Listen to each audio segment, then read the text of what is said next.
할렐루야, 예수님의 사랑으로 성도 여러분을 사랑합니다. 제가 처음으로 본 대하소설은 일본의 역사소설 대망이었습니다. 16세기 150년이 넘도록 전란에 시달렸던 일본 전국시대를 종식시킨 세 인물에 관한 소설이었죠. 오다 노부나가, 도요토미 히데요시, 도쿠가와 히데야스의 일대기를 그린 소설이었습니다.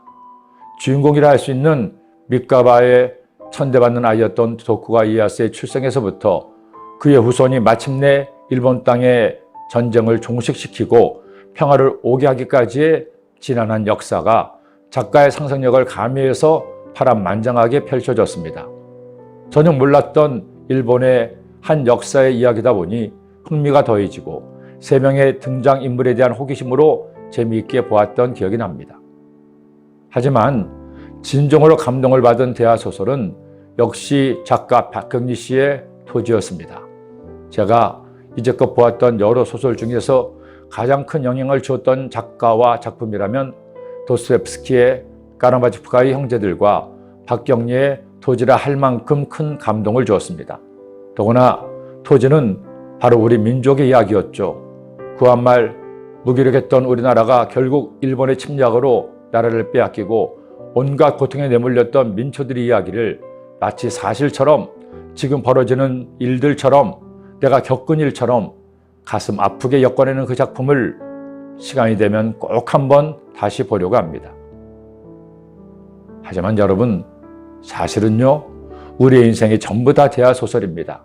목회하면서 성도님들과 지난 이야기를 하다 보면 정말 소설이요 드라마가 아닌 삶이 없습니다. 그것도 대하소설입니다. 대하드라마입니다. 결국 나의 한평생이란 내가 나의 시간으로 써내려가는 한편의 드라마일 것입니다. 그런데 이스라엘 백성도 출애굽기의 말씀을 통해 대하소설을 썼습니다.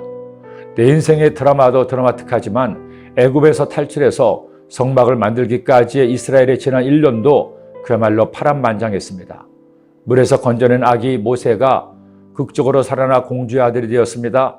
그러나 모세의 영광은 잠시였고 그는 애굽 사람을 죽여서 졸지에 도망자가 되었고 결국 40년 동안 모든 사람에게 잊혀진 채 80세의 노인이 되었습니다. 그런데 여러분, 기가 막히죠. 하나님께서는 노인이 된 모세를 부르시고 마침내 세계의 최강의 군대를 보유한 애굽에서 이스라엘 민족을 오직 하나님의 능력으로 탈출하게 하십니다. 그러나 그것은 시작에 불과했습니다. 그들을 가로막던 홍해바다를 갈라 바다 사이를 건너게 하셨고 먹을 것이 떨어진 백성들에게 만나와 밀치라기를 목이 마른 그들에게 반석에서 물이 터져 나오게 했습니다. 하나님은 마침내 모세에게 이스라엘 민족이 지켜야 할 율법을 주시려고 모세를 시내산에 부르셨습니다. 이제 율법을 받아 잘 먹고 잘 사면 좋았을 텐데 일이 그렇게 쉽게 끝나나요? 모세를 기다려 지친 백성들은 아론을 붙이겨 금송아지를 만들고 그것에 경배하다가 민족 전체가 멸망당할 위기를 만납니다. 참 파란만장하죠. 하나님은 목숨을 건 모세의 기도를 들으시고 그들을 용서하십니다. 그리고 마침내 성막을 만들게 하신 겁니다. 왜 성막이 필요했을까요? 성막이 있어야 하나님께서 이스라엘의 하나님이 되시고 그들과 동행하시며 그들의 가는 길을 인도할 수 있었기 때문입니다. 야훼께서 모세에게 명령하신 대로 이스라엘 자손이 모든 역사를 마침에 모세가 그 마침 모든 것을 본즉 야훼께서 명령하신 대로 되었으므로 모세가 그들에게 축복하였더라. 우리에게는 두 곳의 성막이 있습니다. 첫째 성막은 우리가 하나님을 예배하는 성전입니다. 둘째 성막은 하나님의 성령이 거하시는 내 영혼의 성막입니다. 이제 나의 성막에서 주님과 동행합시다. 주님을 예배하고 찬양하며 은혜 받고 행복하게 삽시다.